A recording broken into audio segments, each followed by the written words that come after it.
तो दोस्तों आज हम बात करने वाले हैं एक बेहद अलग और दिलचस्प ज़ॉम्बी मूवी की जिसका नाम है it stains the sands red. ये 2016 की एक कैनेडियन अमेरिकन हॉरर फिल्म है जिसे कॉलिन मिनीहन ने डायरेक्ट किया है और ये फिल्म ज़ॉम्बी जॉनर की सबसे यूनिक फिल्म्स में से एक है। तो चलिए शुरू करते हैं। स्टोरी शुरू होती है एक ज़ॉम्बी एपोकलिप्स से। चारों तरफ तबाही है, लोग मर रहे हैं और मरकर फिर से जिंदा हो रहे हैं, यानी ज़ॉम्बी बन रहे हैं। हम इंट्रोडक्शन में मॉली को देखते हैं जो कि लास वेगस की एक स्ट्रिपर है। वो अपने बॉयफ्रेंड निक के साथ एक बंजर डेजर्ट से होते हुए एक एयरफील्ड की तरफ जा रही है। प्लान ये है कि वहां निक के दोस्त जिमी उनका इंतजार कर रहे हैं और वो सब मिलकर प्लेन से मेक्सिको निकल जाएंगे। उनके पास बहुत कम टाइम है। अगर वो समय पर नहीं पहुंचे तो प्लेन उनके बिना भी जा सकता है। अब यहाँ एक जरूरी बात, मॉली एक ट्रबल्ड वुमेन है। जब उसका बेटा चेस पैदा हुआ था उसने उसे अपनी बहन अली के पास छोड़ दिया था क्योंकि वो किसी बच्चे की जिम्मेदारी उठाने के लिए तैयार नहीं थी और अभी भी वो खुद को पहले रखती है। तभी रास्ते में उनकी गाड़ी रेत में फंस जाती है और ये बिल्कुल गलत जगह पर हुआ। दूर से उन्हें एक अकेला इंसान दिखता है जो उनकी तरफ चला आ रहा है। थोड़ा पास आने पर पता चलता है कि वो इंसान नहीं बल्कि एक ज़ॉम्बी है, सूट टाई पहने हुए एक ज़ॉम्बी जो बिल्कुल सीधे उनकी तरफ आ रहा है। निक ज़ॉम्बी को गन से मारने की कोशिश करता है लेकिन गोली लगने के बावजूद ज़ॉम्बी नहीं रुकता। दोनों कार में बंद हो जाते हैं। ज़ॉम्बी बाहर से कार पर हमला करता रहता है। निक डिसाइड करता है कि वेट करते हैं, शायद ज़ॉम्बी का इंटरेस्ट खत्म हो जाए और अचानक ज़ॉम्बी वहां से गायब भी हो जाता है। निक को याद आता है कि उसका फोन बाहर गिर गया है। जिमी से कांटेक्ट के लिए उस फोन की जरूरत है। दोनों कार से बाहर निकलते हैं लेकिन जैसे ही वो फोन ढूंढते हैं ज़ॉम्बी अचानक अंधेरे से वापस आ जाता है और निक को मार देता है मॉली की आंखों के सामने। अब मॉली अकेली है। वो जल्दी से कार से जो कुछ ले सकती है उठाती है, पानी, सिगरेट, और पैदल ही डेजर्ट में चलना शुरू करती है। उसे अकेले ही एयरफील्ड तक पहुंचना है जो लगभग 36 मील दूर है और वो ज़ॉम्बी उसके पीछे पड़ा है। मॉली चलती रहती है। फोन के जीपीएस से रास्ता देख रही है। दिन से शाम, शाम से रात हो जाती है। रात को वो रुकती है, आग जलाती है। उस अकेलेपन में उसे अपने बेटे चेस की याद आती है लेकिन सोने का मौका नहीं मिलता क्योंकि ज़ॉम्बी उसे ढूंढते हुए पहुंच जाता है। वो किसी तरह एक चट्टान पर चढ़कर बच जाती है जहां ज़ॉम्बी पहुंच नहीं सकता। वहां रात बिताती है। रास्ते में उसे एक पुराना बंद घर मिलता है। वो अंदर जाकर देखती है लेकिन घर बिल्कुल खाली है। वो सोचती है कि कम से कम यहाँ थोड़ा रेस्ट कर सकती है लेकिन ज़ॉम्बी वहां भी पहुंच जाता है। वो चुपचाप निकल जाती है और ज़ॉम्बी उसके पीछे फिर से लग जाता है। अब मॉली को समझ आ जाता है कि ये ज़ॉम्बी उसे कैच तो नहीं कर सकता क्योंकि उसकी वॉकिंग स्पीड ज़ॉम्बी से ज्यादा है, लेकिन ये रुकता भी नहीं। धीरे धीरे वो उससे बात करने लगती है, अपनी फ्रस्ट्रेशन निकालती है, अपनी जिंदगी की बातें करती है। क्योंकि ज़ॉम्बी पलटकर जवाब नहीं दे सकता इसलिए ये एक तरफा कॉन्वर्सेशन उसे अच्छी लगने लगती है। वो ज़ॉम्बी का नाम रख देती है स्मॉल्स। मॉली ये भी कन्फेस करती है कि वो निक को सच में लव नहीं करती थी, वो बस उसे मेक्सिको जाने के लिए यूज कर रही थी। तभी अचानक एक जबरदस्त सैंडस्टॉर्म आता है और मॉली बेहोश हो जाती है।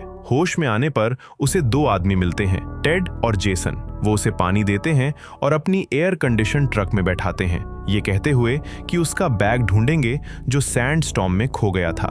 लेकिन मॉली को जल्द ही कुछ सस्पिशियस लगता है। ट्रक की फोटो में एक बाप बेटे की फैमिली है और जेसन उस बच्चे की बेसबॉल कैप पहने हैं। ये ट्रक उनकी नहीं है, इन लोगों ने उस फैमिली को मारकर ट्रक चुराई है।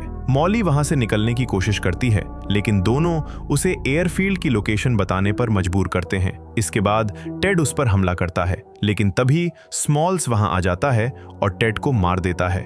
जेसन भागकर ट्रक लेकर चला जाता है। स्मॉल्स ने मॉली की जान बचाई।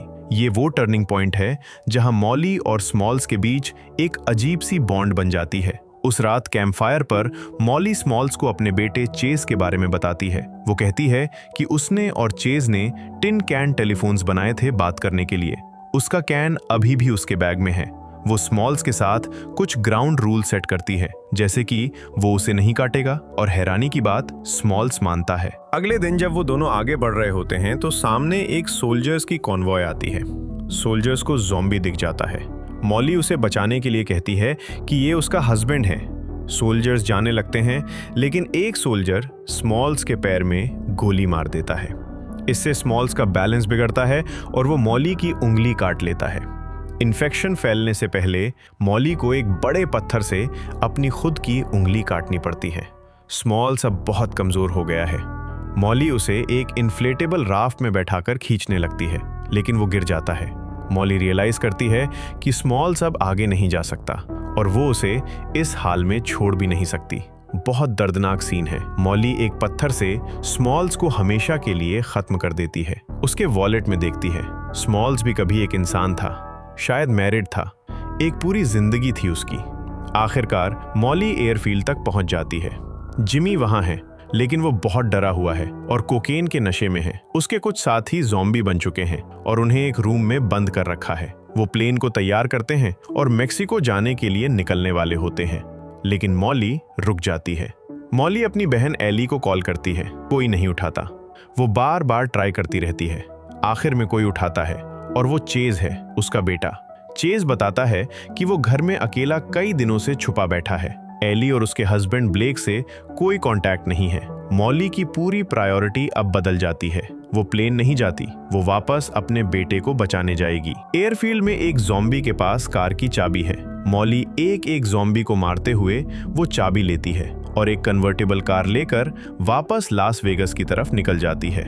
मॉली अपनी बहन के घर के सबब में पहुंचती है। वहां सब कुछ उजड़ा पड़ा है। घर में जाती है तो पता चलता है एली ने खुद को जला लिया था, क्योंकि एक ज़ॉम्बी ने उसे काट लिया था और वो ज़ॉम्बी बनना नहीं चाहती थी। उसने मॉली के लिए एक मैसेज छोड़ा था। एली का हस्बैंड ब्लेक भी मर चुका है। मॉली ऊपर जाती है और चेज को ढूंढती है। वो सेफ है, एक रूम में छुपा हुआ।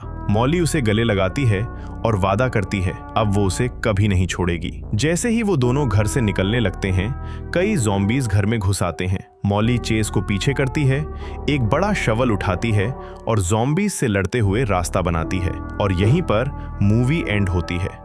ये फिल्म आपको शॉक करती है, इसलिए नहीं कि इसमें ढेर सारे ज़ॉम्बीज हैं, बल्कि इसलिए कि इसमें सिर्फ एक ज़ॉम्बी है और एक औरत है और उन दोनों के बीच एक अजीब टचिंग रिलेशनशिप बन जाती है। मॉली एक फ्लॉड कैरेक्टर है, ड्रग एडिक्ट, अपने बेटे को छोड़ चुकी, लेकिन इस जर्नी में वो एक बेटर इंसान बनती है। और स्मॉल्स एक ज़ॉम्बी होते हुए भी वो इस फिल्म का सबसे इमोशनल कैरेक्टर बन जाता है। ये फिल्म इस बारे में है कि जब सब कुछ खत्म हो जाए तो इंसान की असली प्रायोरिटीज क्या होती हैं। तो दोस्तों, अगर आपने ये फिल्म नहीं देखी तो जरूर देखिए, और अगर वीडियो पसंद आई तो लाइक और कमेंट जरूर करना। चैनल को सब्सक्राइब करके बेल आइकन दबा लो ताकि अगली वीडियो मिस ना हो। मिलते हैं अगली वीडियो में, तब तक टेक केयर।